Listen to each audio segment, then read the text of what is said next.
Okay, so the purpose of this video is twofold. First of all, you should be making notes on your text to help you understand the scene generally. And remember that you're looking at information on themes, characters, things that count for AO1, which is arguments and ideas, generally your response to the question, and AO2, anything on language, form and structure. So quotations, methods, and most importantly, their effect on the audience. Your second purpose in listening to this video is to think about the question that you're going to be answering, which is how does Shakespeare present Lord Capulet in an extract you'll be given? And in the purpose of this scene, for the purposes of this scene, how does Shakespeare present Lord Capulet in the play as a whole, looking in particular at the question of, is he a good father? Now you can see that I've taken a photograph of my copy of the text. Don't get too distracted by my existing annotations, my existing notes. We're going to go through it together. So Capulet, at the top of page 85, he comes in and says, when the sun sets, the earth doth drizzle dew, but for the sunset of my brother's son, it rains downright. So he's talking here about the grief that people are feeling, in particular that Juliet is feeling about Tybalt's death. Remember that Tybalt is Juliet's cousin, so he is Capulet's brother's son. Capulet is using natural imagery to say that normally when the sun goes down, the earth kind of gets wet because dew drizzles down. But the amount of grief that Juliet is displaying for Tybalt's death, it rains downright. This is an absolute torrent, an absolute storm. You can see here, I've already put the note to remind me when we talk about it, that he's showing sympathy, but this whole speech isn't particularly delicate. There's an extended metaphor here, which is well-meaning, but it's not particularly delicate is a good word to put it. He hasn't really been that sensitive in the way he expresses it. So he looks at his daughter Juliet and says, how now, a conduit girl? And you can see here it's glossed that a conduit is a fountain. He's saying, look, you're crying like a fountain, still in tears, ever more showering, that idea that she's raining.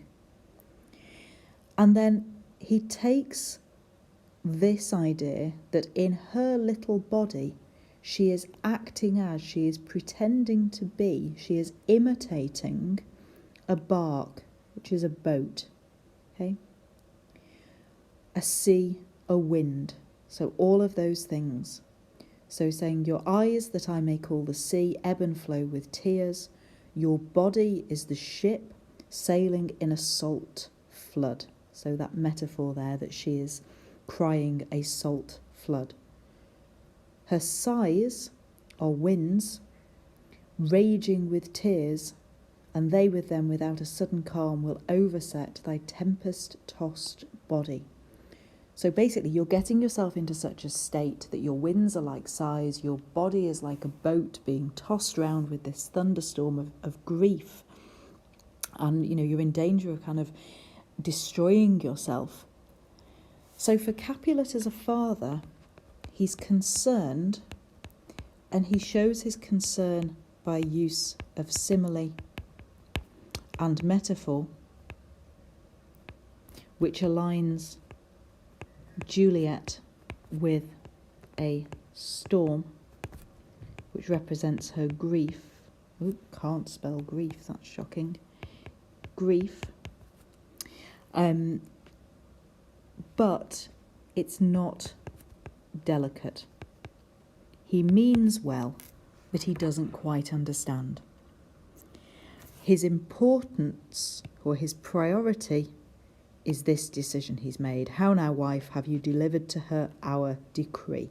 And as you can see there, it means decision. That's the first hint. It implies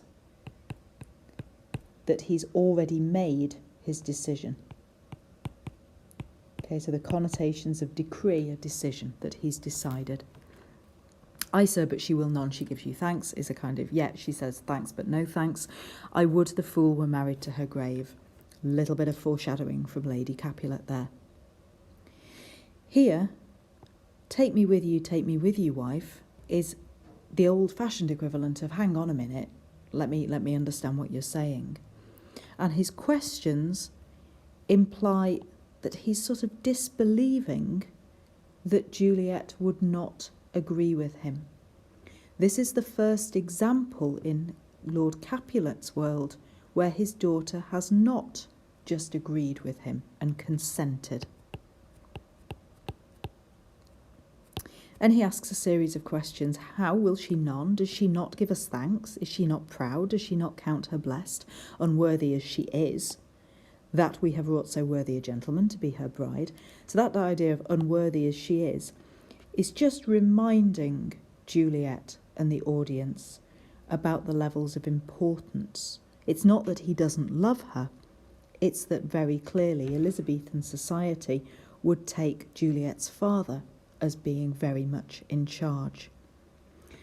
And also this idea that we have managed to get so worthy a gentleman to be her bride. The use of the bride is a little old-fashioned. You can see that it's already archaic in Shakespeare's time. It's short for bridegroom. Juliet says, "Not proud that you have, but thankful that you have." So she's not proud of it, but she remains grateful, but she can never be proud of what she hates, which is this idea of marrying Paris. But she's thankful even for something she hates because she's aware it's meant as love. Okay, so she realises that Capulet is a good father and that her behaviour is inexplicable. Okay, that means unexplainable. Unexplainable isn't a word. The word is inexplicable. And Capulet doesn't understand what's going on. Chopped logic means kind of messed up logic. He says, what? How? Chopped logic. What's this? And he quotes her words back at her. The idea that things are going to be difficult is his use of the phrase mistress minion. And you can see here you've got, it's a colloquial term for spoilt madam. Okay, all of a sudden his emotional intensity has changed. Okay, Juliet, if you remember earlier, has been his absolute world, the I can't remember the quote, of his earth, but he's now kind of completely surprised. It's also evidence of their previous relationship that he is so surprised. I'm aware that I'm probably going quite quickly. I'll slow down a little bit. So he says, "Fettle your fine joints against Thursday next to go with Paris, or I will drag thee on a hurdle thither." Okay, so, you are going or else. He gives her a direct order, which is actually an ultimatum. Do this or else. Okay? And you can see this idea. He's using the language of treachery. Okay, calling her a traitor.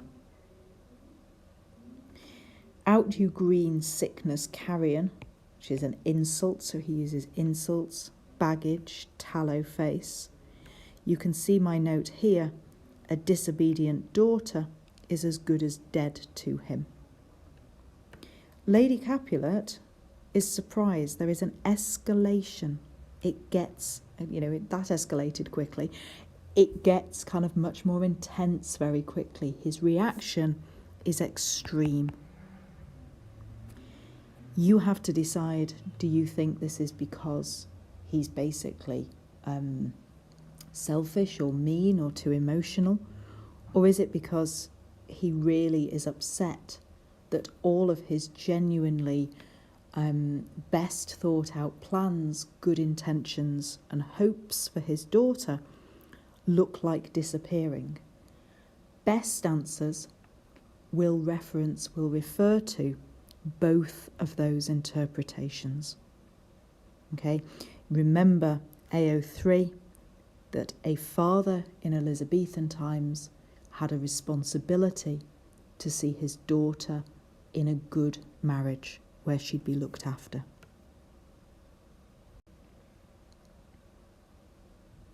Okay, so Juliet realises she's in trouble and gets down on her knees to beg her father's understanding. But he's not really having any of it. This is very emotional language.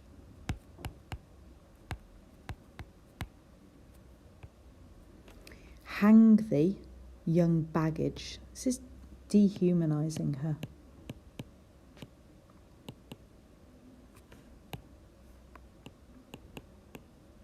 Okay, so all of a sudden this idea that she's not his daughter, she's some object to him. She's a disobedient wretch. I tell thee what, he's repeating these ultimatums. Get thee there or never look after me in the face. Speak not, reply not, do not answer me. My fingers itch. Is that threat of violence? He can verbally and physically control her.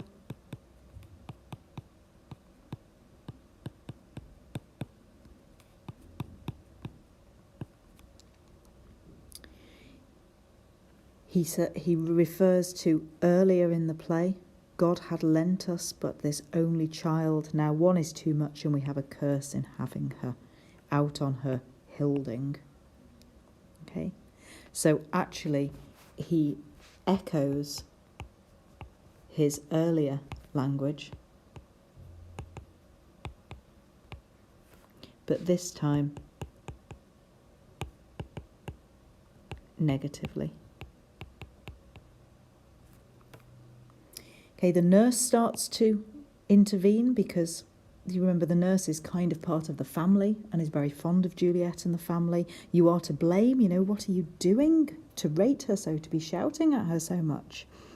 And Capulet is so upset that he's actually really very rude to the nurse. He's sarcastic, why my lady wisdom, hold your tongue, smatter with your gossips is go and, talk to your gossipy old friends. The nurse tries to reassure him that I speak no treason, I'm not betraying you, I'm not speaking out against you. Instead, he's annoyed, he calls her a mumbling fool, he repeats this idea that she's just a gossip and that she's not needed. Lady Capulet criticises him. You are too hot, you're too angry, you're being too emotional. And you get a little bit of an insight into why he's so upset. All his entire life since Juliet was born, day, night, work, play, alone, in company, my care hath been to have her matched. This has been his priority, which he emphasises with this list.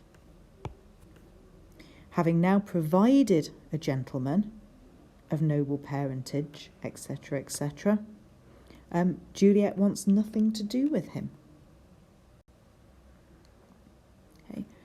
And that makes Juliet a wretched, puling fool, whining mammoth, a spoilt brat. He starts to mock her, kind of repeating her words like, oh, I can't get married, I'm not in love, I'm too young, please excuse me. So he doesn't have any sympathy because he doesn't understand Juliet's reasons.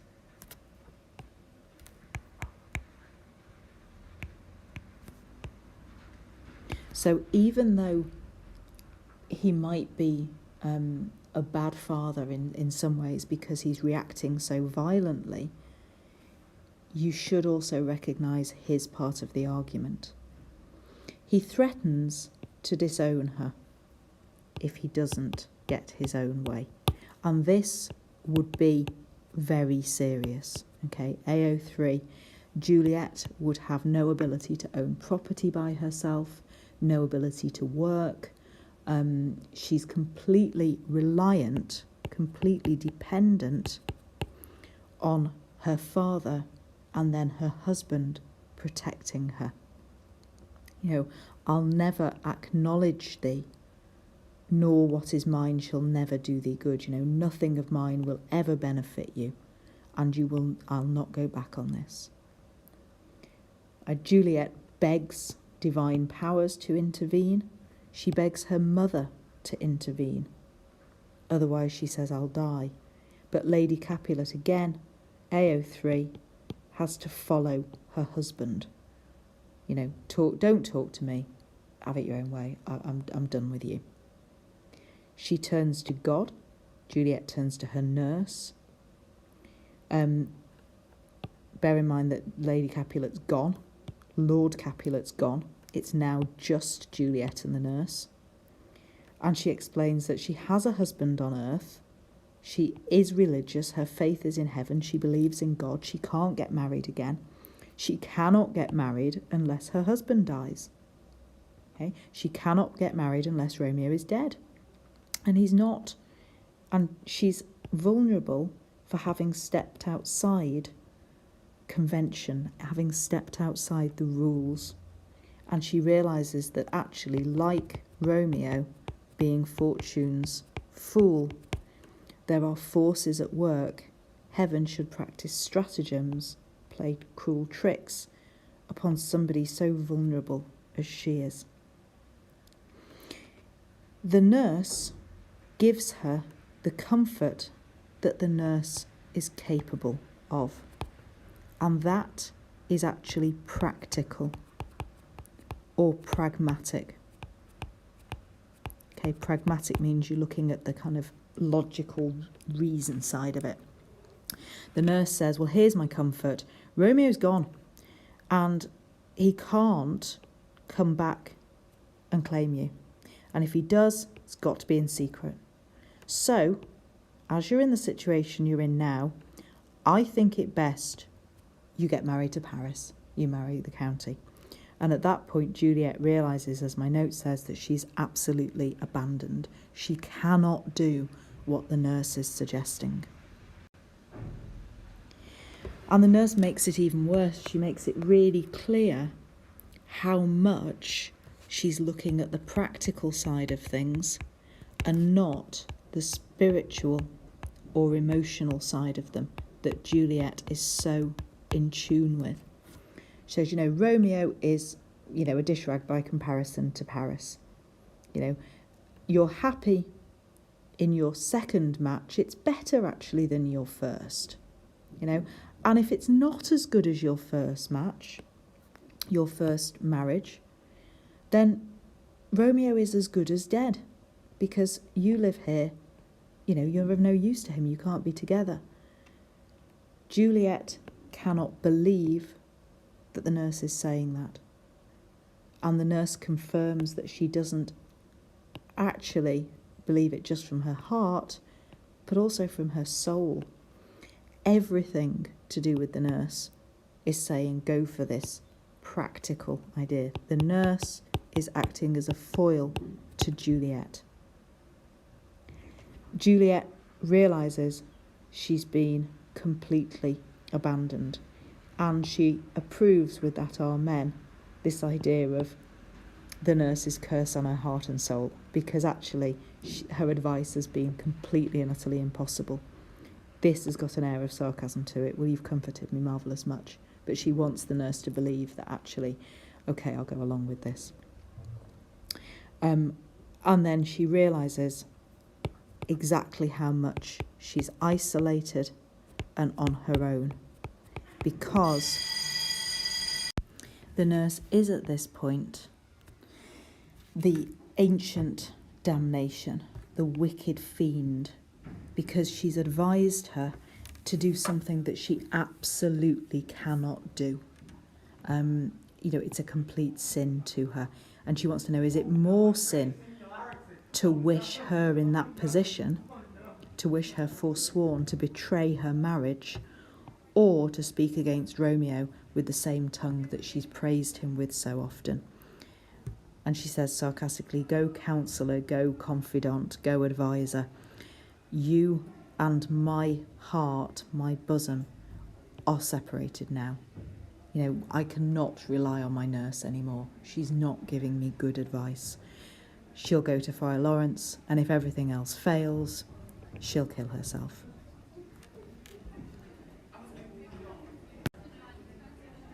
Okay, final thing to think about then, and this is just in connection with the core assessment or the question, is to look at actually the extract. And this is in the back of your Act 3 booklets. So the question wants you to look at this extract and to answer the question that follows, and it takes the discussion between Capulet and Paris. And I hope that you can pretty much read my annotation. Looking through it, I think my handwriting's okay. Ask me if you don't understand anything. This bit that the iambic pentameter, the blank verse, becomes rhyming couplets, which shows decision, certainty, and confidence.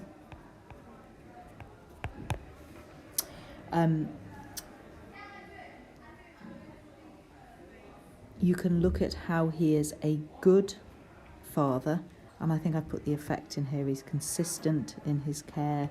He knows that Juliet needs time to mature.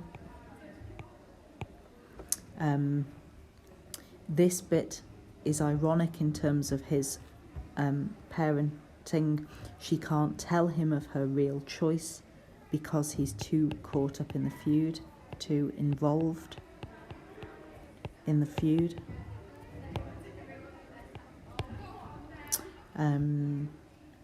But generally, he acknowledges that Juliet is his whole life. I would make sure that you plan out your answer, that you're looking at not only this section, but the scene we've just looked at. And in addition, if you wanted a little bit of extension material, look at the end or later on in the play where he thinks she's dead, and then the final scene when he realises what's happened. And you can reference the Shakespeare translation on Firefly to help you with that. Remember that you always quote the original Shakespeare, not the modern translation.